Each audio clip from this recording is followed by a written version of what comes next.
জলপাইগুড়িতে আলু খেতে ঘাস মারার বিষ প্রয়োগ করা হলো। নষ্ট হয়ে গেল ৪৫ বিঘা জমির আলু। ভেঙে পড়েছে চাষিরা, দুর্বৃত্তদের খোঁজে পুলিশ। শুনবো এই বিষয়ে কৃষকরা কি বলছেন।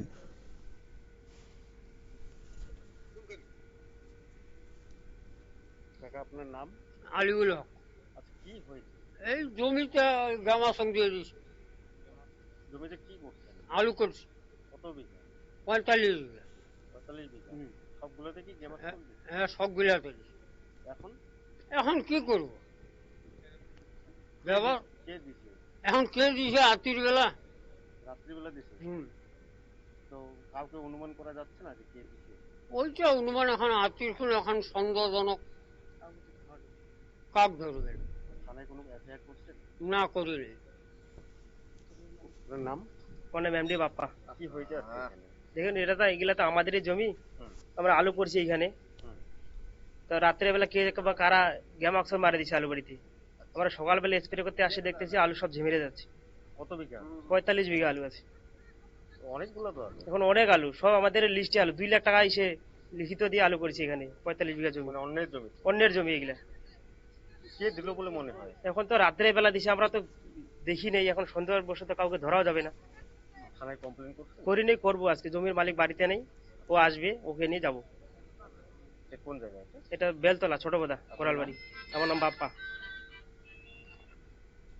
আপনারা দেখছেন কৃষকরা বা চাষিরা এই ঘটনায় পুরোপুরি ভেঙে পড়েছেন এবং দুর্বৃত্তদের খোঁজে নেমেছে পুলিশ।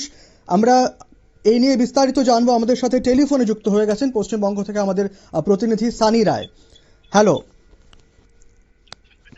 একেবারে অমিত, দেখো তোমাকে জানাবো, উত্তরবঙ্গের জলপাইগুড়ি জেলায় কিন্তু আলু চাষে একেবারে সুনাম খ্যাতি অর্জন করে বরাবরই। এবং তোমাকে জানাবো যে এই মুহূর্তে কিন্তু আলু চাষের একটা মরশুম চলছে, যেখানে এখনো পর্যন্ত আমাদের কাছে যা খবর রয়েছে যে 4 জন কৃষক মিলে প্রায় 2 লক্ষ টাকা ব্যয় করে কিন্তু জমি লিজে নিয়েছিলেন এবং সেই জমিতে তারা প্রায় ৪৫ বিঘা জমি, সেখানে তারা আলু চাষ করেছেন। রীতিমতো সেই আলু গাছের জল থেকে শুরু করে সমস্ত কিছু দেওয়া হয়ে গিয়েছে। রীতিমতো উত্তরবঙ্গে যে এই মুহূর্তে কুয়াশার দাপট চলেছে, একদিকে যেমন দেখা যাচ্ছে যে আলু খেতে একটা ধসার একটা সম্ভাবনা রয়েছে, সে জায়গায় দাঁড়িয়ে যখন তারা বিভিন্ন ধরনের বিভিন্ন মাধ্যম থেকে বিভিন্ন পরামর্শ নিয়ে যখন তারা সেই আলু খেতে বিভিন্ন কীটনাশক দ্রব্য প্রয়োগ করা পর্যন্ত শেষ করে দিয়েছিল এবং তাদের একটা মধ্যে একটা আশার আলো জেগেছিল যে এবছর তারা যে বিপুল সংখ্যক যে জমিতে আলু চাষ করেছিল সেই আলু চাষে তারা লাভবান হবেন।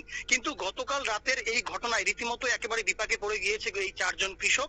শুধুমাত্র এই 4 জন কৃষকই নয়, পাশাপাশি জলপাইগুড়ি জেলা সংলগ্ন এলাকা জুড়ে কিন্তু একটা শোকের একটা বাতাবরণ বলা চলে। কারণ কৃষক কুল এই আলু চাষ করে এবং সেই আলু কলকাতা সহ আসাম এমনকি বিভিন্ন রাজ্যে কিন্তু পাঠানো হয়।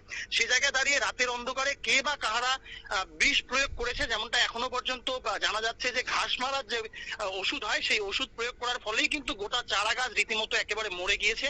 সমস্ত কিছু কিন্তু একেবারে মরিচার মতো একটা কালার ধারণ করেছে এবং ইতিমধ্যেই যেমন কৃষি দপ্তরে তারা জানিয়েছে, কৃষি আধিকারিক তিনি সেখানে পরিদর্শন করেছেন এবং কৃষি দপ্তরের তরফ থেকে এখনো পর্যন্ত যা খবর যে এই যে ৪৫ বিঘা জমিতে যে আলু চাষ হয়েছে, যেখানে বিষ প্রয়োগ করা হয়েছে, সেই আলু কিন্তু আদতে আর হবে কিনা তা একেবারে সন্দেহজনক যেমন রয়েছে। এবং পাশাপাশি গোটা ঘটনা নিয়ে জলপাইগুড়ি কোতোয়ালি থানায় কিন্তু লিখিত অভিযোগ জানানো হয়েছে এই 4 জন কৃষকের তরফে।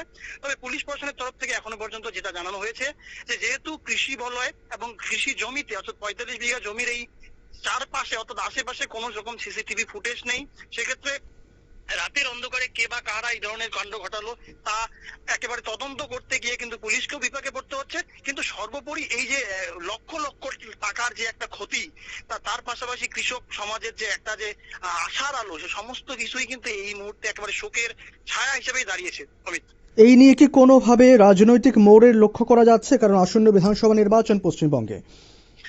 দেখো, তোমাকে জানাবো, আমরা এই 4 জন কৃষকের পরিবারের সঙ্গে যেমন যোগাযোগ করেছিলাম যে তারা কিন্তু কোন রকম রাজনৈতিক মতাদর্শ কিংবা কোন রকম রাজনৈতিক নেতৃত্বের সঙ্গে তাদের কোন রকম যোগ সাজেশ নেই। কার্যত সেই জায়গায় দাঁড়িয়ে রাজনৈতিক যে একটা দ্বন্দ্ব বা রাজনৈতিক টানাপোড়েনের কারণে এই ধরনের কর্মকাণ্ড তা কিন্তু এখনো পর্যন্ত পরিষ্কারভাবে বলা সম্ভব নয়। তবে যেমনটা জানা যাচ্ছে যে কোনো ব্যক্তিগত কারণ থাকতে পারে এই ধরনের কর্মকাণ্ডের সঙ্গে, যারা এই ধরনের দুষ্কৃতিকাণ্ড যারা চালিয়েছেন তাদের সঙ্গে তাদের ব্যক্তিগত কোনো ক্লেশ থাকতে পারে বলেই কিন্তু পুলিশ এখনো পর্যন্ত অনুমান করছে। করছেন। তবে সমস্তটাই তদন্ত সাপেক্ষ। তবে কৃষকদের তরফে এখনো পর্যন্ত কোনো রকম সন্দেহভাজন ব্যক্তির নাম কিন্তু পুলিশকে পাঠানো হয়নি বলেই কিন্তু এখনো পর্যন্ত খবর। অনেক ধন্যবাদ। দুর্বৃত্তদের খোঁজে নেমেছে পুলিশ, কিন্তু এখনো অবধি কারোর কোনো খোঁজ মেলেনি এবং কেউ কোনো নাম নথিভুক্ত করতে পারছে না পুলিশের কাছে। কারণ কিন্তু অথচ এই যে 4জন কৃষক আমরা জানলাম, 4জন কৃষক তারা জমি নিয়েছিলেন এবং আলু চাষ ভালো হয়েছে এবং সে বিক্রি হবে বলে তারা বসেছিলেন, তারা অপেক্ষা করছিলেন। কিন্তু এরই মধ্যে এই আলু ক্ষেতে ঘাস মারার বিষ প্রয়োগ করা হয়েছে, নষ্ট হয়েছে 45 বিঘা জমির আলু। এবং এই ঘটনায় ভেঙে পড়েছেন এই চাষিরা বা এই কৃষকের পরিবাররা। এখন দেখার যে পুলিশের কি কর্তব্য হয় এবং এই দুর্বৃত্তদের খোঁজে পুলিশ কতটুকু এগিয়ে যেতে পারে। নিয়ে নেব ছোট্ট একটা বিজ্ঞাপন বিরতি, সঙ্গে থাকুন।